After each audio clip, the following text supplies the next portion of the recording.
well, what do you have to get per client to like meet your overhead? I can't answer that question. And I think anybody who is a business person probably cringes to hear like a business owner admit that. You know what I mean? What I know is I watch the balance of the bank account, and if we can pay rent and pay the employees and everything and keep it fairly steady, then I feel like we're doing good and we've hit a good price point. That's kind of how I have done it. You know, I've gone from a solo provider to having a team and having more people help, which I believe is better. It's definitely an improvement in terms of clients really getting a lot of time and energy out of the whole scenario.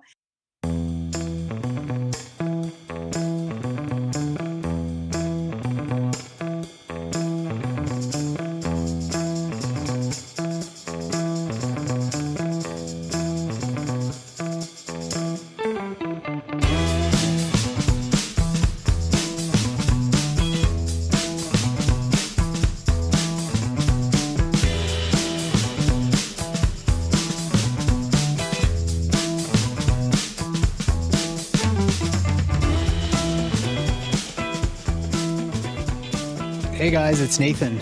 I am joined today in this episode by Fadwah Halaby, who's a certified nurse midwife practicing in Florida, who has been in this game for longer than most. And she is revered for all of the good reasons, for her variety of leadership roles that she has played in some of the oversight agencies like the ACNM. She has been practicing as a birth worker in the state of Florida and has found her way through the various obstacles to providing equitable care, most notably by being involved in policymaking and advocacy work in the state of Florida and nationally, by helping to organize events like my upcoming 2024 Born Free Twins-Breech Conference, and also experimenting with a variety of different payment models in her own practice. You know, when you're as good as Fadwah is at birth keeping, you can charge a pretty penny, but that isn't necessarily equitable. So Fadwah has actually gone the extra distance in founding a new nonprofit called the Birth Equity Resource, which helps to sort of crowdfund the highest quality care for those families that need it the most. And in the state of Florida, there's a lot of junk, you know, in the policies and the legislation around birth work and autonomy for midwives. Despite acts like EMTALA, you know, where hospitals have to accept and provide quality care to women who are having babies, regardless of their ability to pay, regardless of their chosen, birth plan. Like if they were at home and they transferred to the hospital, Fadwah has seen it all. And we very quickly became friends. I'm going to be going to speak at a function that she is organizing on the eastern side of the peninsula, the Florida Peninsula, here in a couple days at the time of this recording. And I feel just very fortunate to know people like Fadwah, because they have been through the ringer. They have tried it all. They have seen it all. And now they're able to put that experience to work in order to help mentor younger midwives, to give them some insights into, let's say, what insurance versus direct pay might look like. Turns out it's kind of a wash, guys, just so you all know. But through her birth equity resource, she kind of found a back door entrance for people to still be sustained through the birth worker of their choice, regardless of what their insurance is willing to pay, who they're willing to play, how they're going to play ball. Her variety of leadership experience is really, really insightful. So I think you're going to love this episode. If you want to meet me and Fadwah at the 2024 Born Free Twins-Breech Conference, you're going to hear from over 20 speakers and presenters and instructors, get plenty of practice on the breech dystocia maneuvers, learn insights on home twins and home triplets births from people like Christine Laria and Stu Fishbein. We're bringing the Spinning Babies crew out. We are bringing the Breech Without Borders crew out, and our two Weavers of Resonance, also known as MCs, Hayes Hawk, who's a traditional midwife, and Savannah Brown, who's the national director of Restore Forward and a Black doula herself. They're going to be MCing this thing and threading in the ceremony and ritual that is at the center of the birthing experience. And this event should be no different. It's going to be a little bit uncomfortable for a lot of people, because this is like a variety show of conscious presenters, some very, very thoughtful, sometimes outspoken speakers and authors. This is going to be a very, very revolutionary, very unique event that I don't want you to miss out on. You'll hear a little bit more about that conference, about the midway point of this episode. But Fadwa is going to be there. She's been helping us with the CEU application, given her leadership roles in CNM, and she's helping to make it one of the more memorable events, I think, that you've probably ever attended as a birth worker or as a practitioner of any sorts, if you're interested in women's health. So Fadwa, her website is midwife360.com. You can find her on Facebook. birthequityresource.org is the nonprofit that I spoke about. This is a wide-ranging conversation. And let me also say, Fadwa is of Palestinian descent, and growing up out even a recognizable home country on many even contemporary US maps is a really confronting thing. And so there's this sort of natural kind of rebellious nature in what Fadwa does, but simultaneously this tender, compassionate, sweet, very approachable person. And if I was going to have a baby, I would love somebody like Fadwa to be there, because she just brings the entire package together.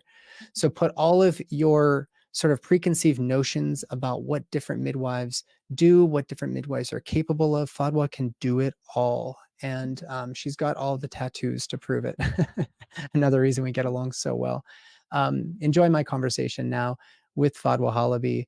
And before I go, let me just give a little plug to our sponsors. WeNatal has the best prenatal on the market. They've got adequate amounts of vitamin D in the right forms of vitamin B12, folate in the form of methylfolate, plenty of choline. It's packed with nutrition. They're also very eco-conscious, so they send you very, very minimally packaged sleeves of vitamins every month. If you go to wenatal.com/beloved and add a bottle of their Omega DHA Plus, you'll get that for free with your prenatal purchase as a gift to you as a listener of the podcast. I can't recommend them enough. Dr. Mark Hyman, one of my mentors in functional medicine, is also behind this product. He helped to formulate it. But the company is small. It's very like family oriented. It's just coming from the heart. And I love that. I love getting out of this like corporate space of supplement manufacturers and getting down to those who are doing the good work. So this is the prenatal vitamin that I introduced to all of my Born Free community members, my Clear and Free community members, all of my clients, all of my midwives. They all know that this is my favorite, and I think you're going to love it. Again, wenatal.com/beloved. Get your free bottle of Omega DHA Plus with any prenatal vitamin purchase.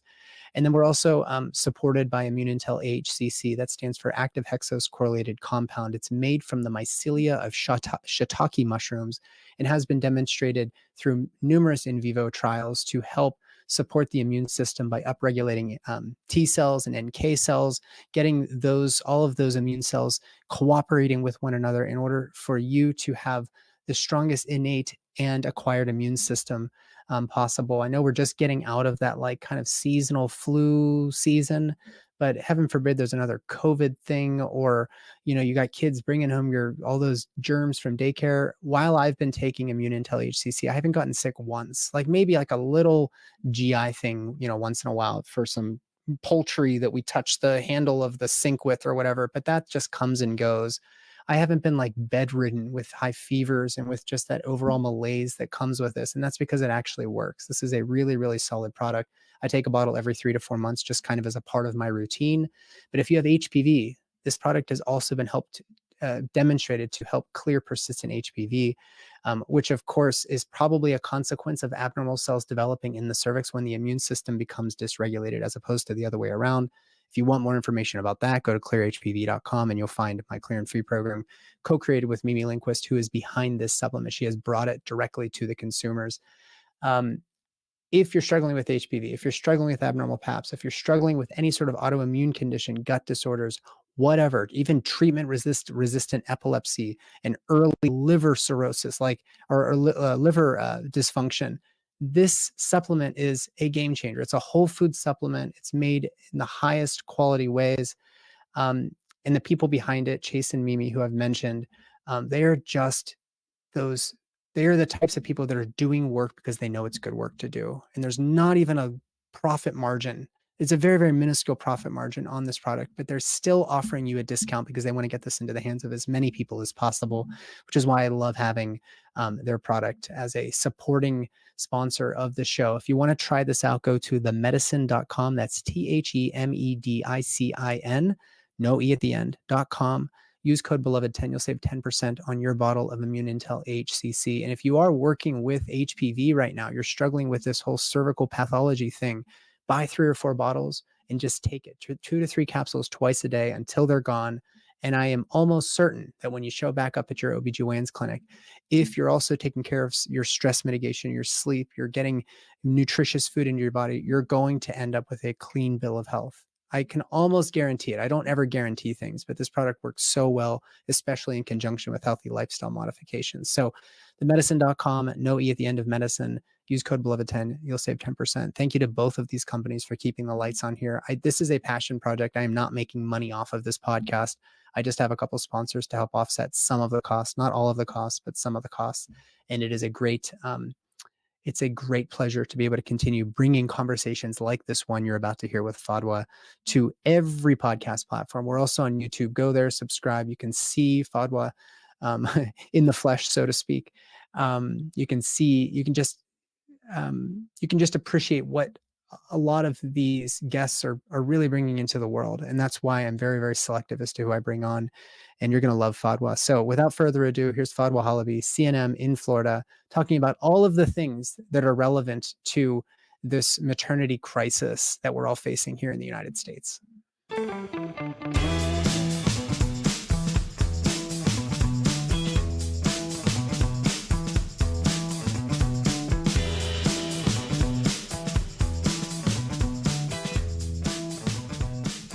Fadwah Halaby is in the studio with me, and I wanted to share, for those who don't really appreciate who you are, I just wanted to share how you and I met. I hosted a Twins-Breech Conference in Louisville back in 2023, and you were the very last person to jump on as an attendee. And you were like, I'll do whatever I need to do to get there. And I said, you know what, let me squeeze you in. You were coming from the state of Florida, which doesn't have, let's just say it's not doing all that great with its maternity statistics. And I just had this sense about you. And so I met you at the conference and we connected immediately. And what I didn't realize is that I was in the presence of somebody who's been doing really, really good work for a very long time in a very, very hard state in which to operate. We'll just say that about Florida, which we'll get into in a bit. But what I didn't, some other attributes of you, Fadwah, that I didn't appreciate is that you are the daughter of Palestinian immigrants, and you have had, sort of a wrestling, I'm sure, and you can speak to this, with the identity politics of being Palestinian. And I don't think I need to venture too far here for people to appreciate what I'm trying to say. But then, of course, as a birth worker, like birth workers themselves are struggling with identity right now in the United States for a lot of reasons that we're going to get into. So it's almost like the rebellious nature of birth work, it just seems like a perfect fit for you. So at any rate, you're helping us plan this upcoming 2024 Born Free Twins-Breech Conference. And I just am very, very excited to be able to support you in the ways that I have. So Fadwah, welcome to the podcast. Anything that I started with there that you want to comment on? Sure. So my father, it was a Palestinian immigrant, came over with his family at the age of 16. And he met my mother when he was in college. He actually went to college straight away because he qualified for it. And there was a college that would accept him. So he was a very young college student, I think, at the age of 16. And so my mother is American. And I was raised in a household where, while I knew that I was Palestinian, my father came from Palestine. We visited the Middle East and the Holy Lands when I was a teenager. There wasn't a lot of sort of national pride or homeland education. It was a time where immigrants were really trying their best to be good Americans and speak English and give their kids American names. My first name is actually Paula. That's what the P stands for. But he did give us Arabic middle names. And at some point when I was in my early 20s, I decided to bring that identity forward because I didn't want it to get lost. And I felt like that was how I wanted to present to the world. So that's it. Yeah. Yeah. Well, I'm sure people are going to be, wondering if you can speak to the resurgence of conflict. It seems like an never-ending conflict in the region that some people would view as Israel, some people would view it as Palestine, some people will recognize this term Gaza Strip. Palestine is actually a composite of territories, from Syria, Lebanon, and what is now known as the state of Israel. Is that correct? Yeah, it's gone through multiple changes in the configuration of the borders for sure. But at the time that Israel was formed, it was just getting released from being sort of owned by Great Britain. And they were just beginning, they were a fledgling country, just barely beginning to take over their own affairs when a few people got together and decided that this would be a good place for the Jews to be able to go fleeing the persecution in Europe. And so, without really consulting with the Palestinian people, they just decided that they would take that land. And then there was a very um, prescribed and definite like push to just push the people out, and then sort of a myth that was then propagated that the Jewish people were a people without a land, and they were given a land without a people. And that sort of myth has been propagated that this land, the land of Israel, was empty when the Jewish people, when it became Israel. And that was the Nakba, or the great disaster for the Palestinian people. And since then have been struggling to gain a sense of international identity and a land.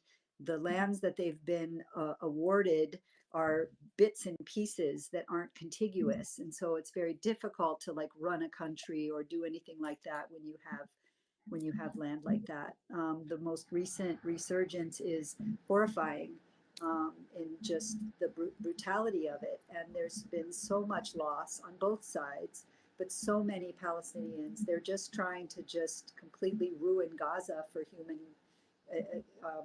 habitation. And it's, it's, like I said, horrifying. And it's really hard to understand how it can just continue on and on. But Yeah. it seems like it is. So. Yeah. Yeah. I think it's in, for those who are interested in learning more about this, you mentioned one of Betty Ann Davis and Robbie Davis Floyd's book, Birthing Models on the Human Rights Frontier, Speaking Truth to Power. Did you mention that there's a chapter in that book on the the issues with birth within the region? There is. And I want to say that Betty Ann told me that she was so um, moved by the connections between the Palestinian midwives and the Israeli midwives that it seems like really around the subject of birth and helping women, there are no borders. You know, there's a coming together and a meeting of minds, and I believe that they're trying to work together to help each other. So Wow. I can't wait to get to that part of the book, and I'm really, it makes me happy that is happening. Yeah. Yeah. Absolutely. I think when people hear about these conflicts, it sometimes it feels tempting to just pick a side and to want to, if to other another group of people. And this is something that, is not just relevant for these catastrophic conflicts where people are getting blown up and women can't find, compassionate healthcare or a midwife to help attend their birth. I mean, I can't imagine being 7 months pregnant and then this conflict erupts. And now you're wondering, how am I going to even safely bring a baby into the world? When we put humans back at the center of this conversation, it becomes actually quite clear what needs to happen, which is going to be led by love and peace and light, not casting stones at the person you think is wrong, even if they are objectively wrong based on whoever's definition is of wrongness. There's never a situation in which I could walk up to somebody and punch them and they're going to be like, okay, I'm on your side now. Like, it just doesn't work like that. It just perpetuates more violence. Or maybe their children are going to now come to my doorstep and want to, avenge their family member or whatever. So the reason I'm bringing this up is that within the birthwork community, there's quite a bit of what I would call horizontal violence. You might have your own terminology for it.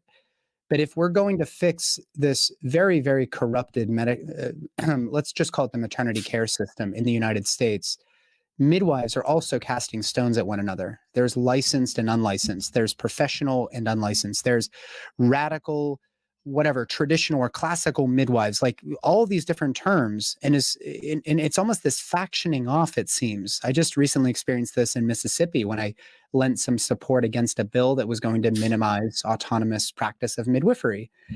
And, as long as we're all just trying to feel superior to others, we're losing sight of the human element of this experience of birth, but also our role as I don't know, birth supporters, birth attendants, whatever you want. What do you have to say about this? I mean, this is a big problem, I think, in many parts of the United States. Yeah, it is. I personally feel like I'm not pro licensing necessarily, like everybody has to be licensed. I don't know how to answer the question of, is licensing good Yeah. or bad for the public. I'd like to think that licensing is a good thing, because then you know that you've got people who have at least a basic level of education. But in the older I get and the more experience I have in the world, people that you would expect to perform at a certain level just don't sometimes, Right. for Right. whatever reason. And is it a lack in their education? Is it a lack in their experience? Is it a lack in continuing education? I don't really know what it is, but it's it's almost like the consumer needs to do their due diligence in terms of reviews, really meeting the person, asking some hard questions, talking to them, asking what would you do in this instance, what would you do in that instance. And unfortunately, that puts such an onus on the consumer to know about things that they don't Right. typically know about. And so um, I personally know of some midwives in the community where, they have this reputation for being super hands off, which sounds like probably a good thing. But then you listen to women who had experiences with them, and it's almost like the hands off is just really a euphemism for don't know. And so that's scary Right. too, Right. Right. So it's like I don't know, I saw something recently that talked about hands off, and talked about how you can't be a hands off provider until you really fully understand what hands on is. Yeah. And so that what you're not doing. Right. Right. And Yeah. so, Yeah. and these Mm. people are, and this particular person is licensed. So what does that mean?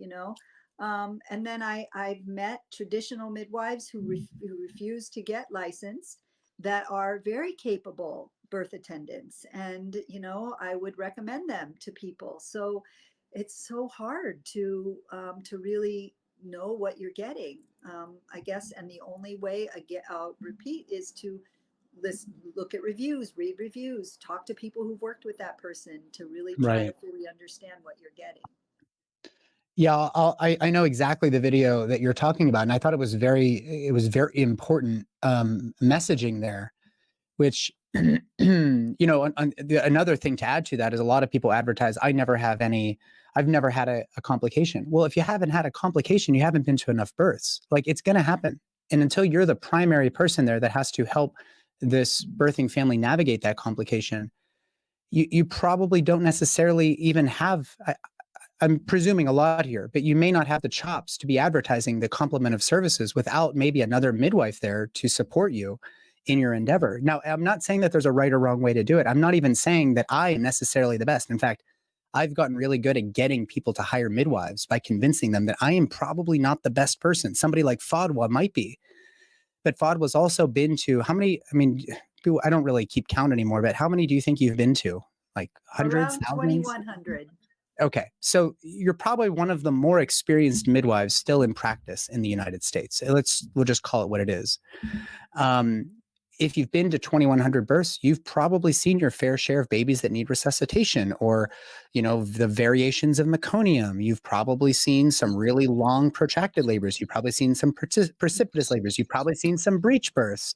And when you've been, presented with the full complement of those scenarios, and you've demonstrated your skills to yourself and to your clients, and you've learned from mistakes, then you can say, you know what, I don't really have to touch, because I've seen that oftentimes when I touch, it gets in the way and causes problems. But also, you sort of earn this privilege of being able to sit back and only intervene when you absolutely feel like it's necessary. And that's, I think, that to me is the midwife I want to hire for my birth. But it's hard to put that on paper. And that's why the licensure may reflect that. But you could give up your license and still be Fadwah Halaby, who's gone to 2,100 births, So this is a complicated conversation. We're not going to get to the sort of, we're not going to solve this one in this hour-long conversation. But I do know that your practice is changing quite a bit. I'm one of your supportive physicians. They call it a collaborative physician or supervising physician or whatever, but I'm not really supervising. It's one of these state requirements in many states that midwives of any type have a physician there to back them up. What is going on? And remember, we have international listeners here. So every midwife in the world is going to be confronted with some of these dilemmas at some point. But in the state of Florida, which has the third worst maternal and neonatal mortality, if I recall, next to, I think, Mississippi and Louisiana, maybe, or Arkansas, one of those. Anyways, what is happening in Florida? And I'd like for you to bring in this tension between out-of-hospital and in-hospital birth workers through certain acts that were actually meant to support sort of bridging this gap, like EMTALA. Can you talk a little bit about EMTALA and why, for whatever reason, even though we have these policies in place, it still seems like there's this crazy conflict between the out-of-hospital and in-hospital birth workers? Okay, so I will talk about EMTALA, but let me just say, so Florida has two different licensures for midwives. They have the CPM, Certified Professional Midwife, in the state of Florida is called the licensed midwife. And the licensed midwife is overseen by the Department of Health, and there is a organization called the Council of Midwifery within the Department of Health that oversees the licensed midwives, disseminates the licenses, and deals with complaints and things like that. In the other group is nurse midwives, and the nurse midwives are they're bound by the Nurse Practice Act, and they're under the Board of Nursing. The Board of Nursing, Right. keeps tabs on them, licenses them, deals with complaints against the license, et cetera, et cetera. Until about a week ago, we nurse midwives did have to have a supervising physician. We have now achieved the fix of the language. So a couple years ago, we became autonomous as nurse practitioners in general in the state of Florida, meaning they could practice without the supervising physician. However, for nurse midwives, they kept in that language, certain language that said we had to have a doctor agree to be our collaborator, and we had to have a hospital agree to take our clients. And this is where I'll talk about EMTALA. Yeah. But for a couple of years, we tried to fight it, and we were successful finally. About a week, maybe 2 weeks ago, they passed the bill that takes out the restrictive language. And so now nurse midwives, just like all of the other nurse practitioners in the state of Florida, if they qualify, can now be autonomous. I have qualified for that when it first became an option. And so now I am fully autonomous. I believe that my next step will be to apply once again for hospital privileges, get denied for lack of a supervising physician, because that's what the bylaws say, and then sue the hospital so that they can change the bylaws. I feel like that may be the next step. But the hospitals are all private entities, even though they get a lot of government funds, but they don't apparently have to have the same rules as the state. Until I think maybe somebody tells them that they maybe they'll lose some money if they don't change their rules or something like that. Who knows? So that's going to be sort of the next thing that I'm going to try to tackle. But EMTALA, the reason that the provision for having to have a hospital sign an agreement with you is that back in 1986, the federal government, it was an act of Congress that's abbreviated as COBRA, and I can tell you what that stands for. But anyways, through the COBRA Act, Congress created this rule called EMTALA, and it stands for Emergency Medical Treatment and Labor Act. And basically Yep. what that means is that it applies to basically emergency rooms and labor and delivery units, which as everyone who works in one knows, is kind of like an emergency room for pregnant people. So the law basically says that a person, a client, a patient who shows up at the hospital in either the emergency room or in labor and delivery triage has to have a medical screening and has to be treated. And if they're going to be transferred out, it's with the permission of the patient, and it's because they're going to a more appropriate facility. Before this happened, hospitals could pick and choose who they treated. And so if you walked into the emergency room because you cut your finger off and they didn't like the insurance that you had, they could tell you to go to the hospital down the street instead of treating you. And so the government passed a law to prevent hospitals from doing that. So you have to get treated.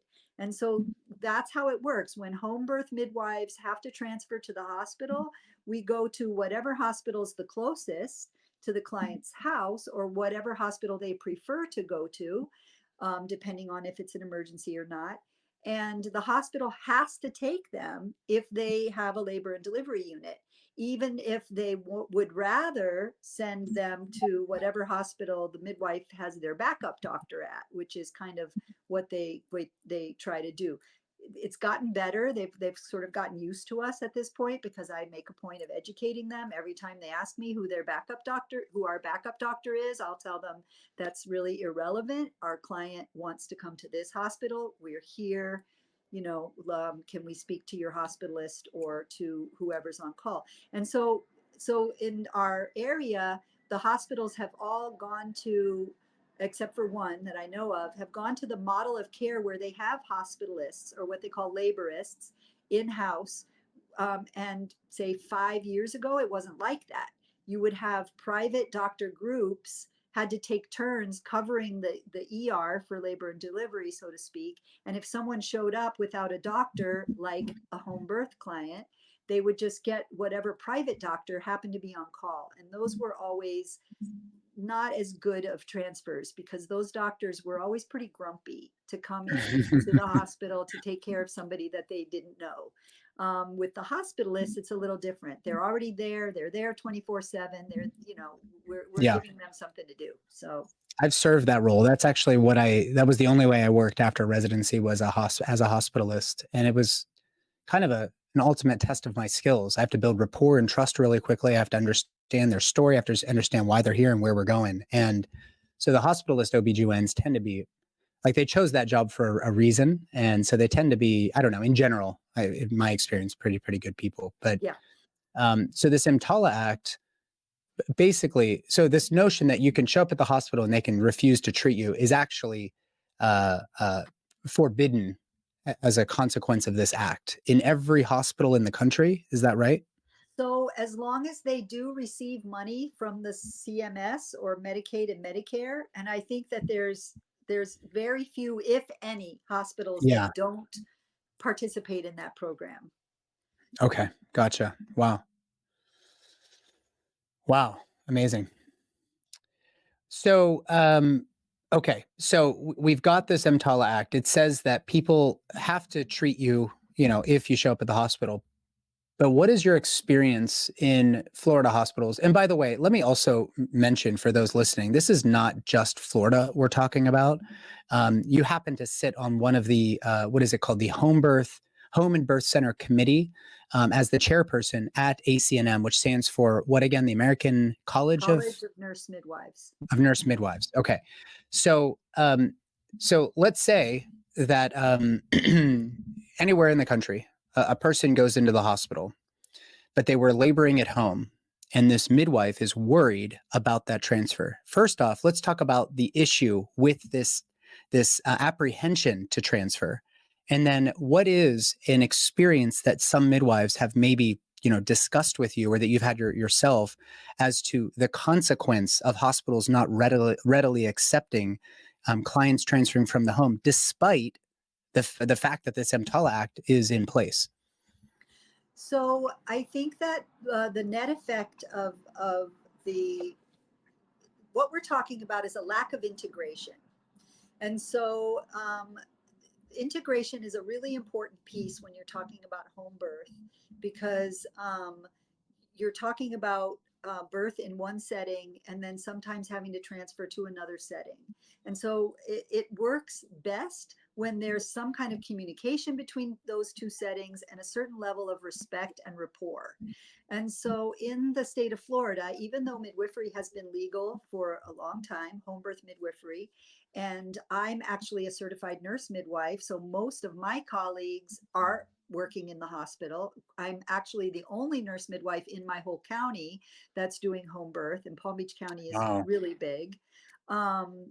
So most of the midwives have been the licensed midwives, and I think that they have a bit of a handicap because most of them don't have a lot of experience in the hospital. So even going into the hospital at all is a little bit scary, and they feel like they're being judged, which really I think has been the case in the past. And so the net effect of that is that sometimes transfers don't happen in a timely manner. So there's this whole, it's like a circular kind of problem where hospital personnel complain that clients are brought to them or dropped off on their doorstep. And there's this concept of the train wreck, that, any home birth transfer is a train wreck. And that may be that some of these hospital providers have experienced like someone getting quote unquote dumped on them with a situation that if it had been attended to sooner would have a different outcome. And now we're in this place where we really don't have much options except maybe to do a cesarean section. And then everybody's all up in arms that, oh, that's all the hospitals want to do. But sometimes their hands are tied. And so as a nurse midwife who's worked in the hospital for many, many years, I'm comfortable in that situation. So I don't have so much of a problem. If we have to transfer, it is nerve wracking. It is kind of embarrassing sometimes. And you have to fight this feeling of shame that you've been doing something wrong, trying to have a baby at home. And they don't understand that the majority of our clients birth at home. We never see them for these clients. Our transfer rate in my practice, Midwife 360, is right about 10%. I just finished doing my benchmarking for 2023, and that's what the statistics show. So we had 10% of our clients transfer, and that is what the national average is. So I feel like we're doing okay. We're doing what we should be doing. And so even so, just the transfers that we have had, there's a whole gamut of how we experience how we're received in the hospital. Sometimes it's amazing, and we get to do a midwife to midwife transfer, and the client feels held and respected and listened to, and they get their vaginal birth or they don't get their vaginal birth, and either way they understand that everything was done to that end and in the way that they want it to happen. To the other extreme, I can remember one time we were going to transfer. Most of the transfers are for long labors and maternal exhaustion, so it's not a big emergency. And I called the hospital the hospital that she chose. And when they finally connected me to the obstetrician, he wouldn't even talk to me. He said, I'm an ACOG fellow and I don't believe in home birth. And she overheard that. And she's like, well, I don't want to go to that hospital anyways, So I was like, okay, that's really not appropriate, but we won't be coming. So let's pause. Let's unpack what you just said. I don't believe in home birth. Like, is this a religion? Like, are we all a bunch of like pagans that are out there in the woods doing rituals? I don't believe in that stuff. Or are you saying you're not willing, doctor, to recognize that women are often feeling safer at home in the care of a midwife who, quote, has inferior credentials to you and they're foregoing all of the quote safety measures that you offer in the hospital. So what you're saying, doctor, is that you don't believe in this thing that people are doing as a consequence of not trusting or feeling comfortable with you, which is really, that's shit. Like, that is why I think, in summary, our maternity care system is so out of whack. Yeah. And not to mention the fact that his beloved ACOG has a statement that supports home birth with a nurse midwife in an integrated system. So no thank you for not helping us integrate the system, that your college is recommending that we have Yeah. in order to make home birth even safer for people, Right. so. Right. Right. I think one of the Fadwah, one of the silver linings, so to speak, of the COVID moment was that so many women were feeling compelled, including my own wife, in feeling compelled to have a baby at home because of all the stuff that we were hearing about babies being taken away due to positive swabs and the swabbing during labor, and then the masks and all this other stuff. Like, I don't even care to get into COVID. It's not useful to me right now. But given that women weren't going in every 4 weeks for an ultrasound and they were actually feeling compelled to have a home birth, what we saw was an uptick in home births, and we didn't see a whole bunch of bad stuff. In fact, we saw improved outcomes. So ACOG is going to have to face the music. Science is not a belief system. Data speaks for itself when we end up with these controversial things. And ACOG, as you've said, has pretty clearly stated that in an integrated model, in skilled hands, home birth is probably a wash with hospital birth, if not better. That'll be the next iteration of their statement. But I'll include a link to the Committee Opinion 697, Planned Home Birth, which dates back way before COVID. This is from ACOG. I'll include that in the show notes for people that are interested in checking that out. And I'd also like to point out that you may have the numbers more readily available than I do in my brain right now, but we have some of the worst maternal and infant mortality statistics in the world. And yet we have this culture that spends so much money on healthcare. And, if you look at the statistics, home birth is still less than 2%. So our terrible statistics are not as a result of home birth, right? We're not contributing to that on any major level. So, like you said, possibly if we had more home birth, those numbers would get better. Right. So. And if a woman is compelled to have a home birth, a lot of what we teach in the Born Free method is, listen, there's no guarantee that you're going to end up with this path or this path. But if you have to take a beeline to the hospital, we should not have any reason in the world to avoid the hospital, because the hospital can be very helpful in certain situations. But for the reasons we've already mentioned, if a midwife is apprehensive due to some punitive measures or the illusion of punitive measures, which makes them apprehensive about transferring, then you end up truly with maybe a catastrophe that could have been completely prevented had these models been better integrated. Yeah. 100%.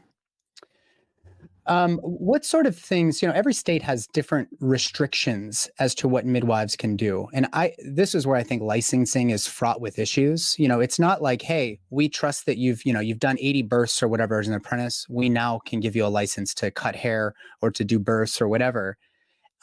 There's often language put in, and this is why people who, some people are pushing back hard on licensing. It'll say, yes, you can do it, but you have to play by our rules. So you can't attend twins, you can't attend breech, you can't attend a history of prior C-section.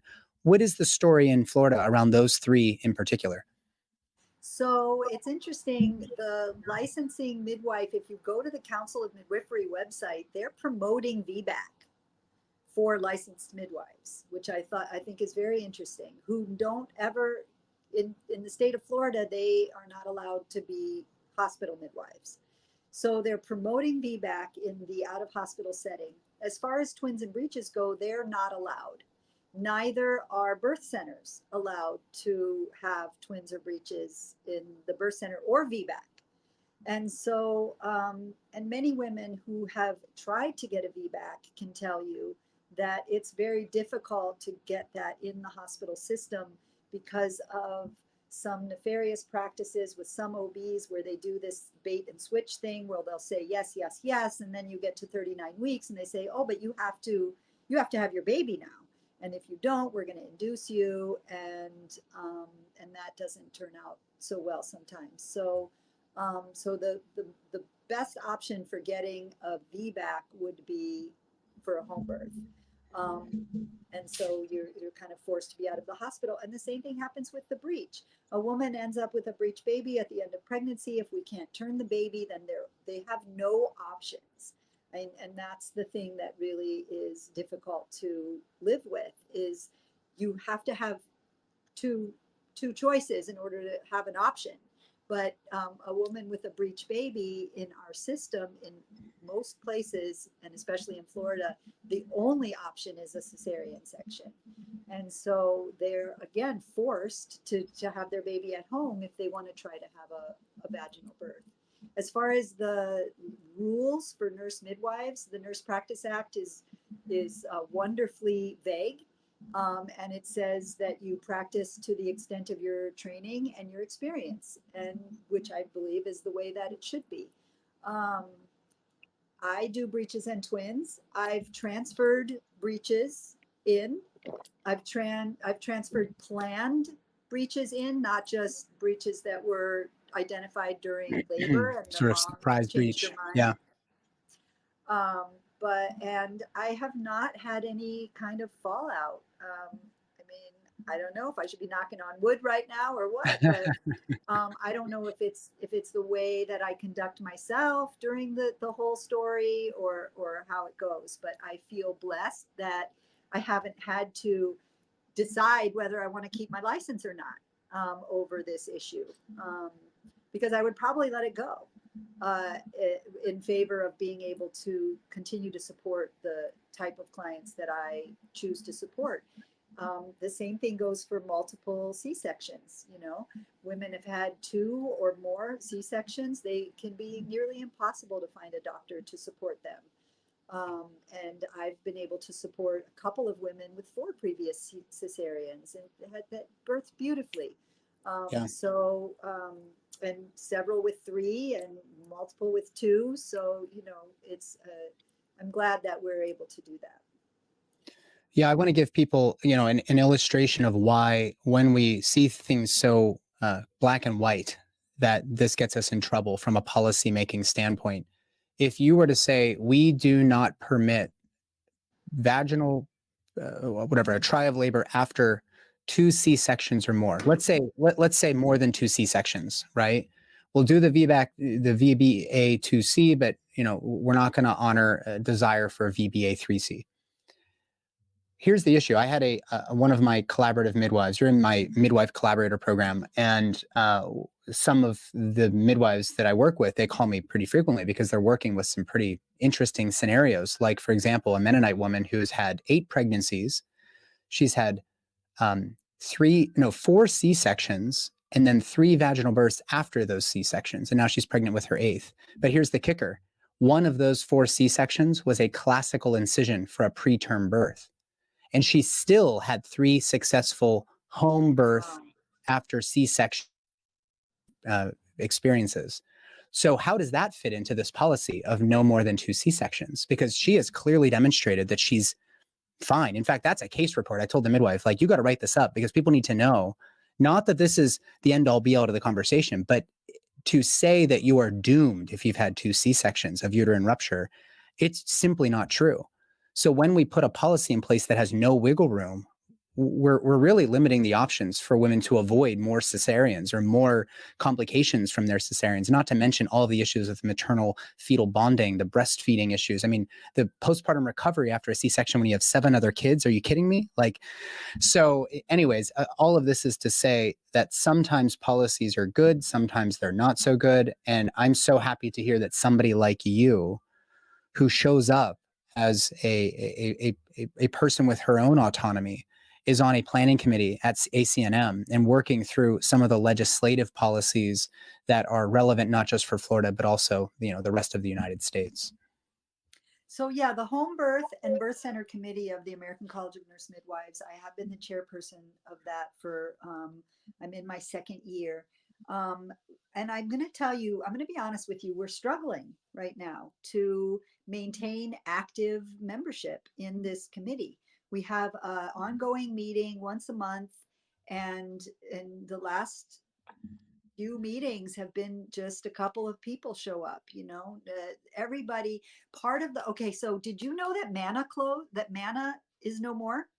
Did No, you I know that? didn't. Well, I didn't find any stats on their website recently when I was writing this letter for the state of Mississippi. And They I was like, have their what the hell is website going is on? closed, I believe. Wow.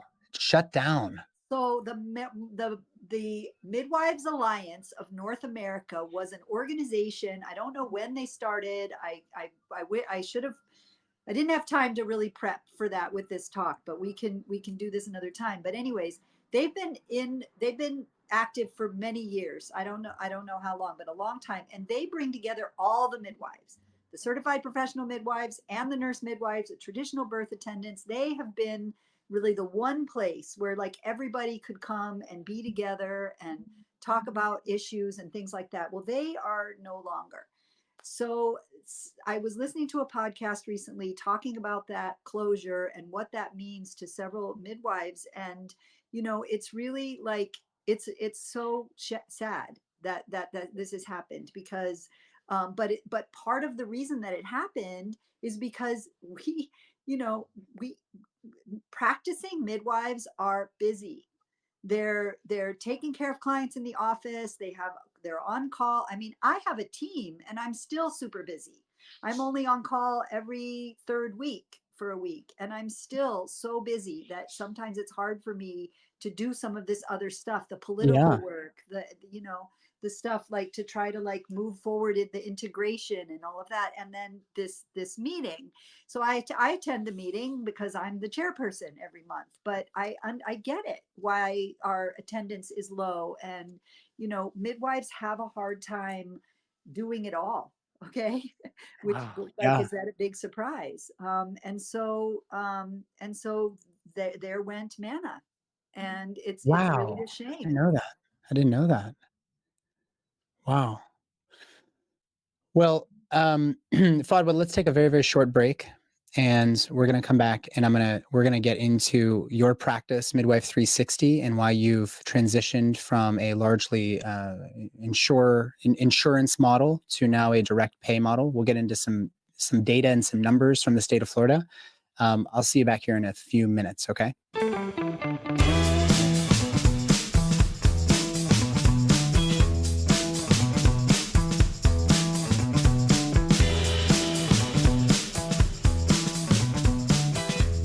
Hey guys, it's Nathan. Wanted to interrupt this amazing conversation very briefly to talk to you, specifically if you're a birth worker.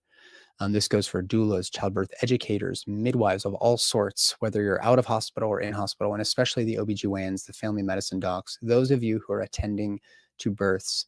I want you to ask yourself, if a person rolls into your practice and they're in labor and there's a bud emerging from the vagina, what are you going to do? What I was taught to do was, let's rush you to the operating room. Forget about informed consent. We have to do this through the abdomen. We have to do a C-section because the baby is breech.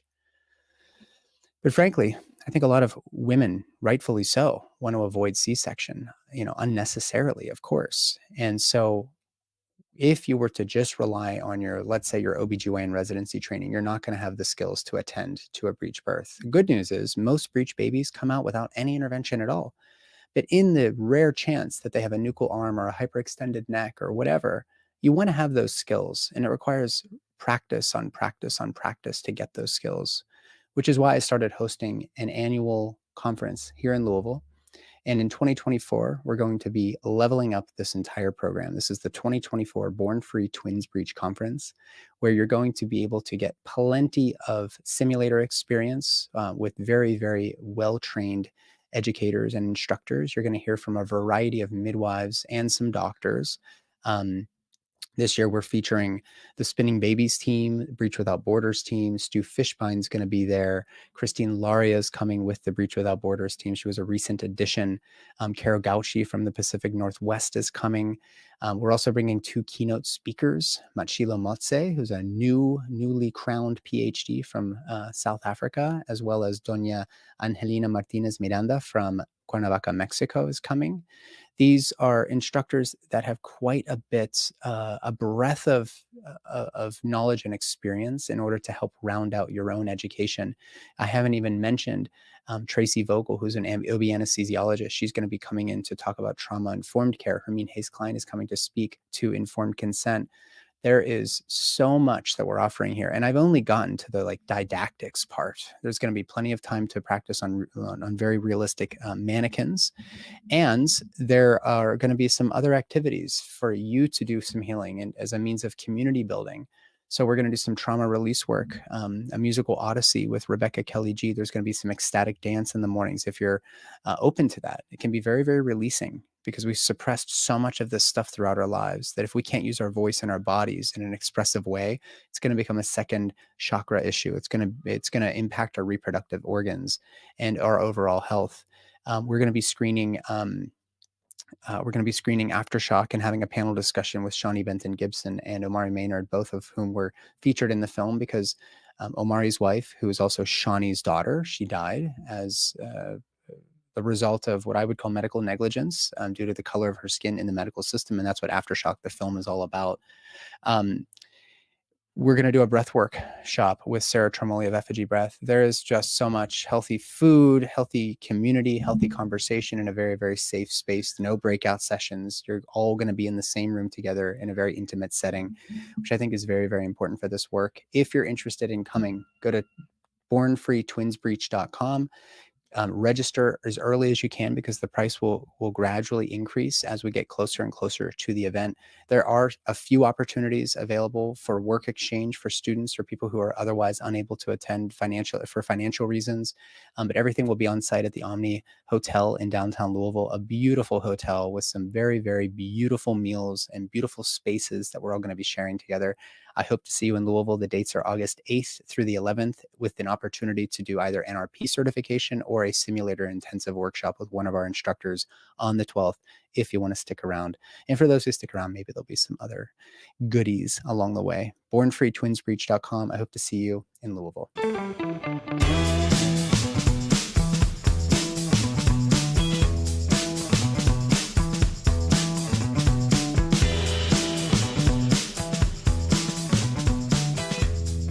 All right, Fadwah, let's, given everything we've talked about, obviously your practice has probably evolved over time. I looked up some data ahead of this call to look at the average cost of childbirth in the United States. And typically what happens is, 98% of births are in the hospital. So what happens is the hospital will send a bill to your insurance company, and that average bill is it's over $18,000. Now, what that ends up equating to is around this is for a vaginal birth, around $2,600 for a vaginal birth or $3,200 or so for cesarean. This is nationwide. And if we look at Florida, Florida's like pretty darn average. It's about a little over $2,000 out of pocket for a vaginal birth. But the issue here with insurance is that you're going to be paying premiums. Then you're going to have to meet your deductible before the insurance even kicks in. There's going to be co-pays along the way. There's just a whole bunch of other expenses. And the reason that ticket, that $18,000 ticket is being sent to the insurance company is because it's a negotiation between the hospital and the insurance company so that the hospital can reap as much money as possible from that birth. Now, this is not something that's driven by the midwife in the hospital or the OB/GYN in the hospital. This is the bean counters in the back room, and the physicians get their salary. There's usually a package of money that goes to the practice. It's the hospital that's actually negotiating these prices. So if you were to look at the average cost of midwifery care, do you have any idea what that value is to have a home birth for the whole package? I mean, I know what we charge people, but in terms of what it costs, it's really hard for me. I came into this not as a business owner with previous experience, but as a midwife who wanted to do home birth. And so, you learn as you go.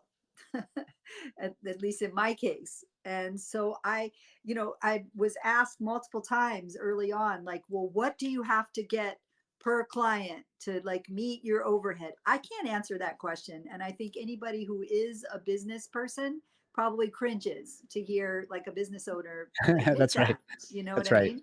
Yeah. Yeah. What I know is I watch the balance of the bank account, and if we can pay rent and pay the employees and everything and keep it fairly steady, then I feel like we're doing good and we've hit a good Yeah. price point. That's Yeah. kind of how I have done it. And so we have, I've gone from a solo provider to having a team and having more people help, which I believe is better. It's definitely an improvement in terms of clients really getting a lot of time and energy out of the whole Oh yeah. scenario. And so the price that we have is 8,000 at this point. Yeah. Yeah. Yeah. Yeah. I mean, I actually think that's fair because, if you're comparing these two types of payment models, you have to consider you're getting kind of the bottom of the barrel of maternity care when you go to the hospital. I'm not saying hospitals aren't good. I'm not saying OBGYNs aren't well trained. I'm not saying people who work in the hospital are stupid or incompetent. That's not at all what I'm saying. But if you're just there monitoring the baby, giving the shots, doing the medications, yeah, it's expensive to run a hospital. So they do need to get more money. But your prenatal visits are what, 7 minutes on average? You're not getting nearly any postpartum care. And oftentimes you have to advocate for the things you don't want as much as you have to advocate for the things that you do want. And the reason for that is, and maybe you can, just wax poetic with me on this, a midwifery led childbirth experience is going to be very, very different. It's comparing apples to oranges with what you get in the way I was trained in the hospital system. So you're going to get longer visits. You're going to get more frequent visits if you need it. You're going to have somebody you can call directly if you need them. You're going to have somebody advising you every step of the way, not an operator basically answering the phone and saying, you got to come in, you got to come in, you got to do this test, you got to do the monitoring. It's going to be like, okay, well, here's the possible scenarios. What would you like to do? That's sort of in general what the midwifery model of care looks like. Can you just, act like I'm a complete stranger to what midwives do? I've received this cultural milieu of characterizations of what midwives are and are not, and I'm not sold. So what is the beauty of midwifery care compared to this model that your insurance company might pay for in the hospital? So, well, you have to go back to what is birth in the human experience. And birth in the human experience is actually it's a spiritual experience. Okay. Um, Women do it very few times. Some women do it 10 maybe times, and maybe there's some out there having 20 babies, but that's rare. So women do it a few times in their life. And for the baby, you're born once. This is an experience that you have coming through into this world one time. And it's not a medical event unless it becomes that. And so, in general, if you pay attention to your health, your lifestyle, what you eat, and how you move through your day, you will, and you don't have any underlying medical problems, then your pregnancy and birth is not a medical event. And so that's why we can do this at home. We most of birth doesn't need the bells and whistles that they have at the hospital, which we're so happy are there, because when we do need them, we need to be able to walk through the door and access that level of care, and in order to have the best outcome for the mom and the baby. But unfortunately, in our medical culture, we have this very low bar for the experience of birth for the families and the babies being born. And I contend that that is something that actually really does need to be paid attention to. If we want to have a more beautiful world, a more peaceful world, we need to pay attention to how babies are coming in and treating them with love and respect, and the mothers, and helping them feel autonomous and feel like they are empowered from this experience rather than beaten down. This is a human that's got to raise another human being, and we want Right. that human to be at to feel the best about herself and the experience and the little human that she's in charge of raising. So being with a midwife, you know, the hour-long prenatal visits, we need to get to know you. You know, we want to know, what do you want? Like, why are you choosing to birth this way? What's important to you in your life? How can we support you in that way? And so I feel like it's almost like it's a spiritual journey as much as a physical journey, and midwives shepherd women through that with that in mind. Hmm. Yeah, it's and you know, I don't think anything that we're saying here is like conspiratorial or necessarily calloused. It's actually the opposite of that. It's seeing this experience for what it is. And there are institutions and paradigms that are currently kind of dominating the narrative that don't really want people to have the confidence. They don't really want people to have the trust.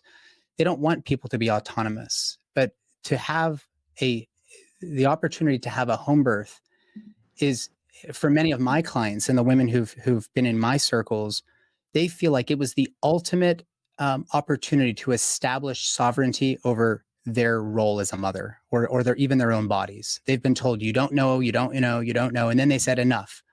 I'm going to actually make some decisions for myself. And one of those decisions might be hiring Fadwah and her team to help put them in the center of this experience and to allow it to unfold, as opposed to seeing it as a disease process or to see it as a medical procedure.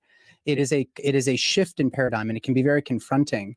But the reality is that of the hundreds of midwives with whom I've worked, I maybe once ever was really, really disappointed with how they spoke to or treated their clients. And I have a lot of great OBGYN friends, like, don't get me wrong, but there's plenty of other reasons that OBGYNs, especially, but this also goes for midwives and labor and delivery nurses at times, there are reasons that they have to see this in the way that they treat it.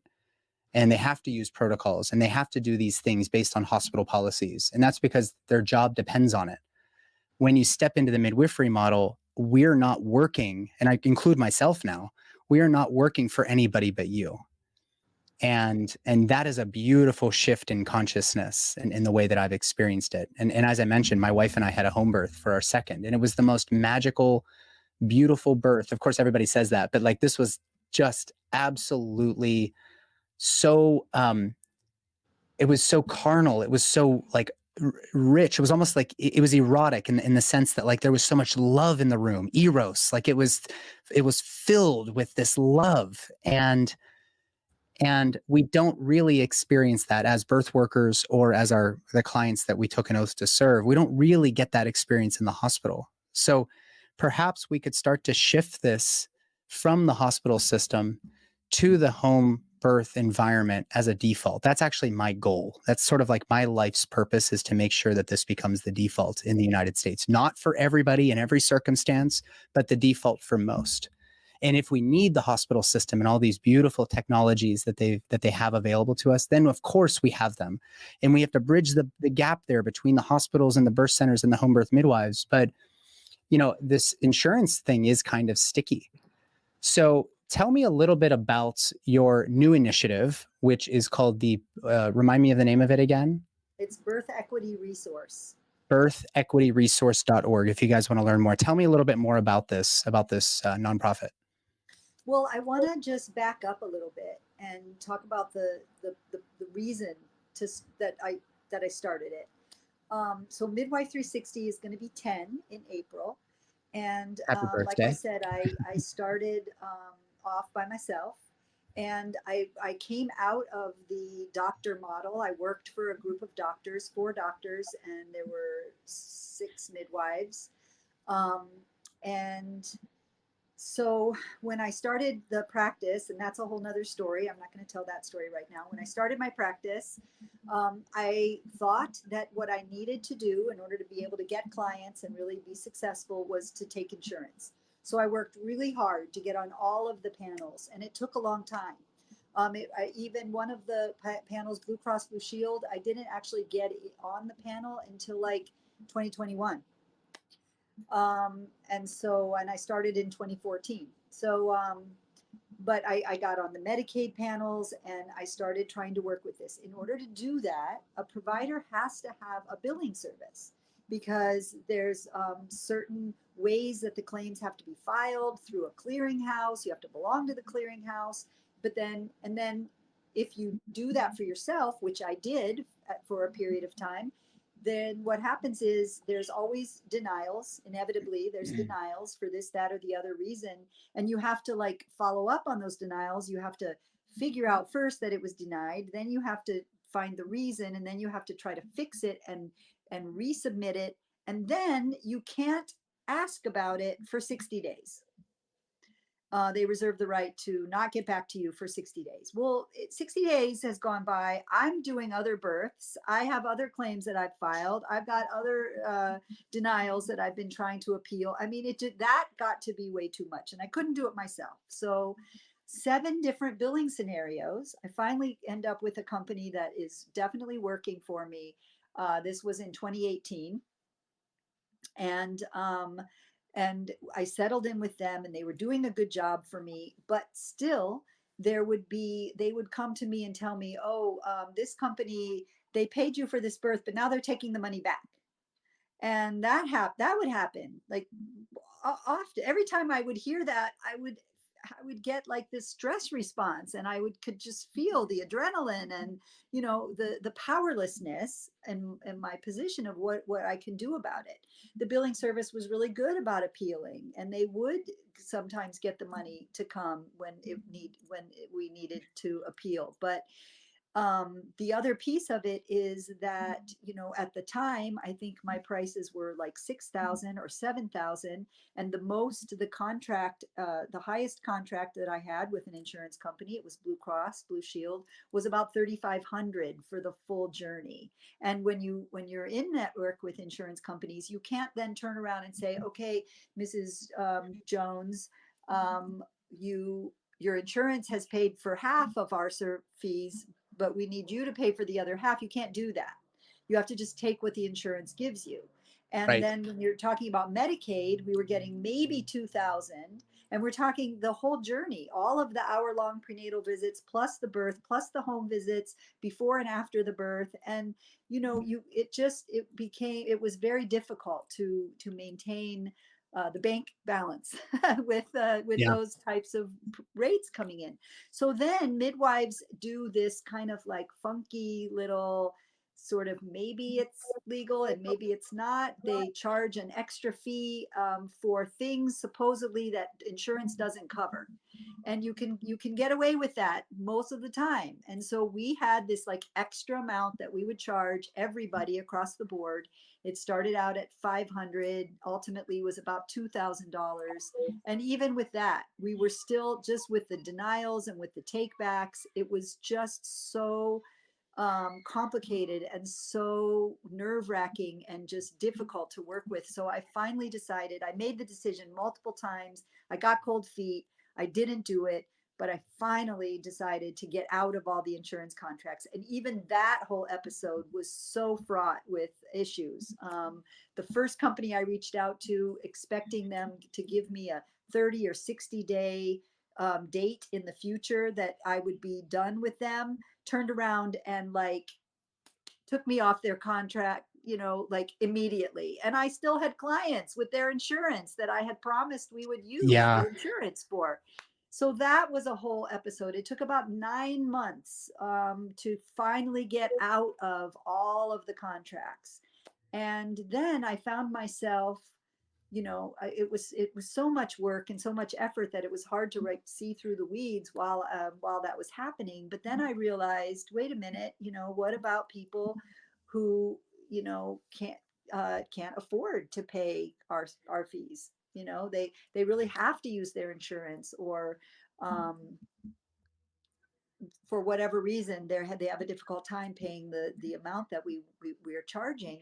So we do have a discount. We have like a 25% discount for people who qualify for Medicaid or for who otherwise have financial hardship, but even that seemed like it wasn't going to be enough. Yeah. So I really have strong feeling that I don't think that home birth should only be available to people who can afford it. It just doesn't seem right to me. It should be available to everybody. Anybody who wants to have a home birth should be able to get a home birth, even if they don't have the funds. And so rather than just giving our services away and not getting paid for what we do, I decided that the right thing to do would be to start this fund. It was really, I got like a kick in the butt from a client that came at the very end of their pregnancy. And I have to tell you, like this situation, nobody else would have taken them. They had a breech baby. They had a small baby. They were being told the baby was IUGR, which is a growth restricted baby. But looking at the ultrasounds and the Doppler flows and everything, I wasn't sure that I agreed with that. I think the baby was just small. Um, and and she was also over 40. It was a first baby, and they were really getting like herded into the hospital. Go now, go now. We have to do a C-section, and she didn't. She went home. She did some research. She called me. Her and her husband came and talked to me, and she was 39 weeks pregnant. And so I agreed to take her. We had one prenatal visit, and then they went into labor a couple days later. And we had a beautiful breech birth at home, and the baby was little, but she was beautiful and healthy, and everything was fine. The father of that scenario basically came back and said, thank you so much for helping us achieve this. Wow, what do people do if they can't afford it? And I don't know. I don't He know. said they don't get to do this. And he said, you should do this. You should start this company here. Here's some resources. Like, let me go talk to this company. They'll help you start a nonprofit. Da, da, da, da, da. And he kind of like pushed me down the path. And so I did it. And we've got a 501c3, which means that people can donate money and it can be tax deductible.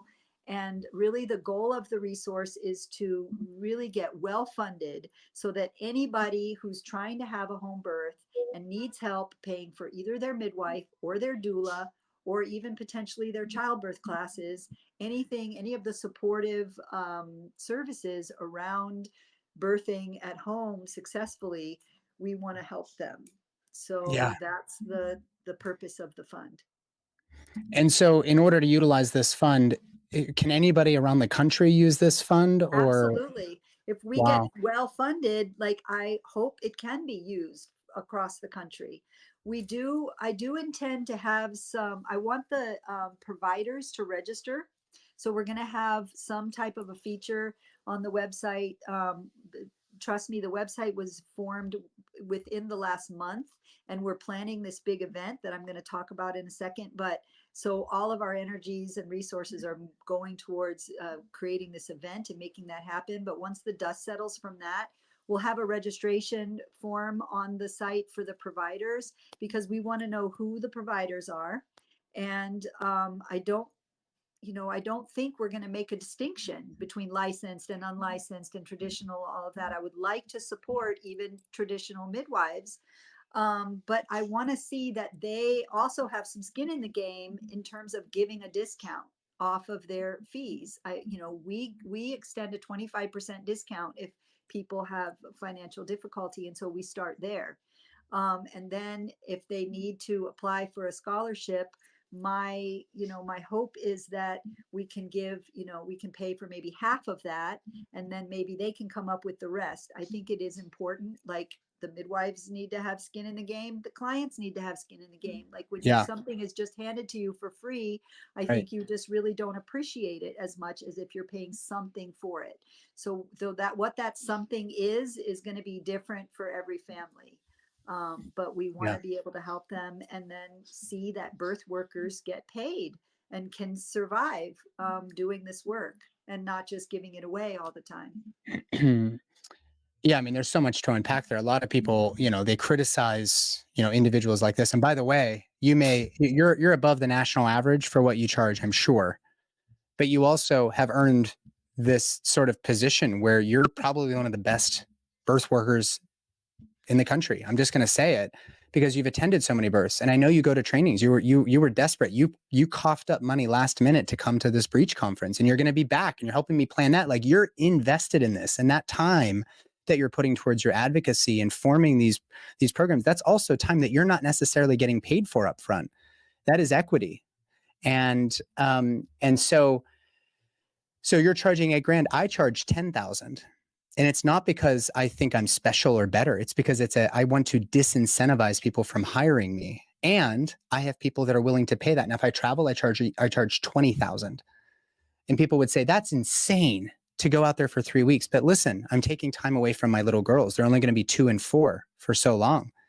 Every single moment that I'm away, even right now, I'm missing out on the opportunity to be their dad. But then also, I can't take other births when I travel. And because people are willing to pay $10K for local births or $20K for travel births, that actually gives me the ability to give away care to other people. Because there are people out there that are willing to pay these higher ticket prices. But then when somebody comes around who just can't make this work, it's so nice to know that a part of, on top of everything else that you're doing, that you're actually trying to make this an option for everybody. I do the same thing with the conferences. People are like, I just can't afford it. I'm like, well, what can you afford? Do you want to come and do some work exchange? Do you want to go and get 3 friends to sign up and then I can give you a group discount? Like, there's a way to do this, but you also have to be in it. If I'm in it, you have to be in it with me. Yeah. And so this idea that we should be giving away our care, or that you shouldn't be charging, that's bullshit. You wouldn't go to the car mechanic, which is not even a sacred rite of passage, and say, I demand that you give me free advice. Like, no, you have to actually buy in to this process. And in some ways, and it's interesting, Fadwah, in some ways, the fact that we've become so reliant on health insurance has, there's this veil over our eyes as to what it actually costs to pay a well-educated, experienced professional to be there with you. And maybe even to keep their hands off. Like, you're not paying me for the 5-minute appendectomy as a general surgeon. You're paying me for all of the years of practice and experience to make sure that I can do this surgery quickly, efficiently, and get you out the door on your feet. So we have a strange value system that is skewed because we've become so reliant on health insurance for nearly everything. And then when you have to pay out of pocket, suddenly everybody's up in arms. Like, well, yeah, if you want to go to the hospital, you can have that, but that's going to get you a different experience. Yeah. And what Fadwah and her team do at Midwife 360 is not that. I used to say, before I got out of the insurance business, I used to lament the fact, I'm like, I wish I was a plumber. I would go, I would do my work, I would get paid. Like, that's normal, right? But that wasn't my world. Like, we did all this work and maybe we would get paid, and I couldn't live with that anymore. So I don't believe in the insurance industry. So I felt like a hypocrite participating in it. So no longer. Yeah, we have catastrophic coverage. I ride a motorcycle, things can happen that we're going to really need our health insurance, but we have a very, very low premium, very high deductible plan now. And now that I'm completely independent of any employer, I could just go on the marketplace and find something that worked, but we don't have dental insurance. And this was hard for my wife and I, because it was like, gosh, how many times have we used our dental insurance? But interestingly, when you actually pay out of pocket and they know you're paying out of pocket, you get a smaller bill. You get a $160 cleaning from a biologic dentist that has a 6-month waiting list. Like, they're doing good work. And if you're willing to step in and pay for your preventative care, you also don't even need that catastrophic coverage. It's less likely you would need it. And if that thing happens, it's fine. But every little bit of this work is a gamble. And there's no guarantee in childbirth or in your dental care. There's no guarantee that you're not going to need a dental transplant. But man, I was just there yesterday. And she was like, after I had Invisalign, these invisible braces, I had a tooth chipped because the conventional dentist shaved down one of my front teeth and it thinned it out. And so she was like, let's fix this up. And I was like, well, I'm okay with that. But if it's going to be like $5,000, I better at least run it by my wife and make sure that we're okay with that expense right now. And she was like, oh, no, it's not going to be that. You pay out of pocket, right? And she wasn't saying like, I'm going to gouge the insurance companies. But because she can gouge the insurance companies, when people come to her who have their hard-earned money, she want to make sure that she's doing the right thing in honoring that. And it would only ends up being like $500 or something to get this whole tooth reconstructed. And when you add up the premiums from insurance for a year of premiums, it might be $200 a month. And so we've coughed up $2,400 and we've spent what, $600? It's actually in many ways more affordable to take care of yourself if you're paying out of pocket, and it connects you with the value of your dollar. And it sort of incentivizes you to do the things that are going to minimize the likelihood that you're going to need that induction or that C-section, or that your baby's going to have placental issues or whatever else. So anyways, we could probably talk about that for hours. Anything you wanted to comment there, and then we can wrap it up. Just that I think that most people don't really understand how insurance works. Yeah. And actually, like, in terms of gouging the insurance companies, like, I don't even know if that's a thing, because in my experience, when you're in network, they tell you what your contracted rate is for your CPT codes. And so, and it's not like you can just stack a bunch of CPT codes. Like, if they're seeing more than they think they should be seeing, they're going to ask for records and they're going to make a decision. And so in obstetrics, what we always looked at was that 59400, that global maternity. That's the CPT code, like the where package, they pay for every. That's the prenatal care, the birth, the postpartum care. That's the money. So no matter what I could say in my claim that I'm charging 10 grand for that. It doesn't matter. They're only going to pay me what my contracted rate is. So it doesn't, like, even the hospital sending like a padded claim or whatever for 18 grand, like, they're going to get what their contracted rate is. The thing is that hospitals are big and powerful, and they've probably been able to negotiate a pretty good contracted rate compared to someone like me who has a little home birth practice where I didn't really have a say in what my contracted rate was. And that is, I would say, the case for majority of birth centers and other midwives around the country, is they don't get to have a say in their contracted rate, which is one of the reasons that insurance just doesn't really work well for people like us. It works maybe well for hospitals and maybe well for like pharmaceutical companies and people like that, but it doesn't work for individual providers or individuals in general. Yeah, there was this video, there's this show, I don't know if it's still on TV, but it's called Adam Ruins Everything. And he has there's a snapshot where he actually in like 5 minutes unpacks this conundrum of how healthcare economics works.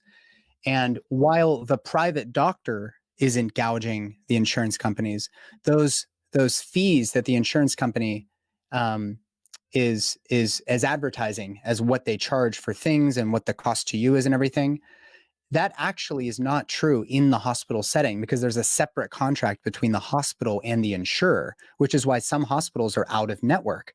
They haven't negotiated a contract. But if they're in network, that bill that would go to your insurance company, as we already described before, is going to look a lot different from a bill that would be directly to you if they were charging a client directly. But so few people go to the hospital paying out of pocket, because frankly, oftentimes they don't do that. They give you the original bill and people are like, what the fuck, $18,000 for a couple Band-Aids in the ED? And so there's this fear that if I need emergency care, I'm not going to be able to afford it. So therefore I need insurance. That kind of keeps us on the wheel. But how many of your clients who are giving birth are people that frequent the ED?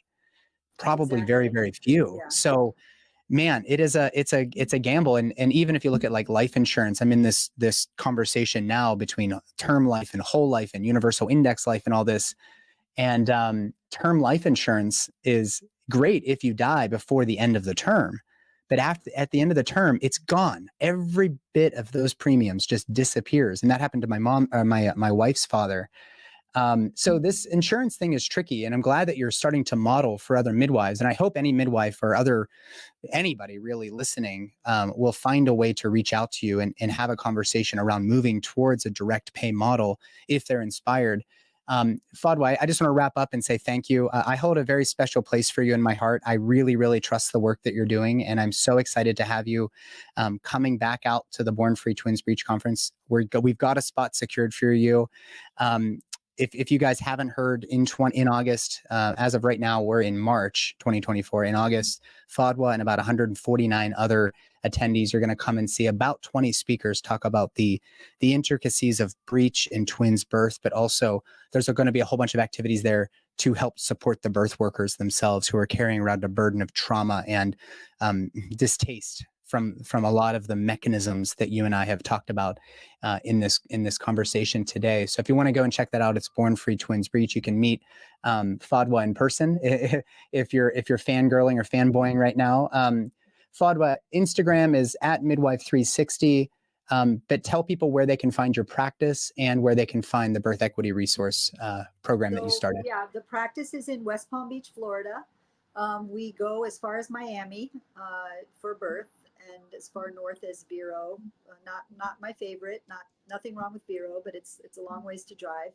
And also I'm super excited about the conference coming up in August. I can't wait to gather again with the amazing group of people. But also we have this event coming up April 1st. And Nathan, I'm really excited about you coming out here for that and speaking for that. So it's a birthday party. It's a gratitude gift for our clients of 10 years of service to the community and just having loyalty. We get so many clients that come back for their second, third, fourth babies. And we wanted to have a party as a thank you. So we're throwing a sort of a festival vibe, day-long party in the park in West Palm Beach, Dreher Park, on April 6th. There's going to be speakers, entertainment, community sound bath, community acupuncture, vendors, food. It's going to be a blast. So check out birthequityresource.org for all of the information about the event. Check out Midwife 360. We're on Instagram. We have a great website as well. And really looking forward to connecting with some of you. Amazing. Yeah, I will be speaking there. I got to tell you, I'm always intimidated speaking in front of crowds of birth workers because I kind of feel like an imposter. People bring me on as like a childbirth expert. But what I tell people, I've started to have to reiterate this. I am no expert in childbirth. If you've had a baby, you are an expert in childbirth, and I'm just here to serve you. So it's going to be a lot of fun. I hope some people who are local, if you can make it down to Florida, come and meet me in Fadwah. I'm going to be staying with Fadwah for a night too. So I get to hang out with you and we can compare our tattoo stories and all of that. So and take a sauna. Yeah, and get in the sauna. That'd be amazing. Fadwah, thank you. You're a real treat. And I'm really looking forward to continue working with you in the future. Thank you so much. Bye-bye. Bye-bye.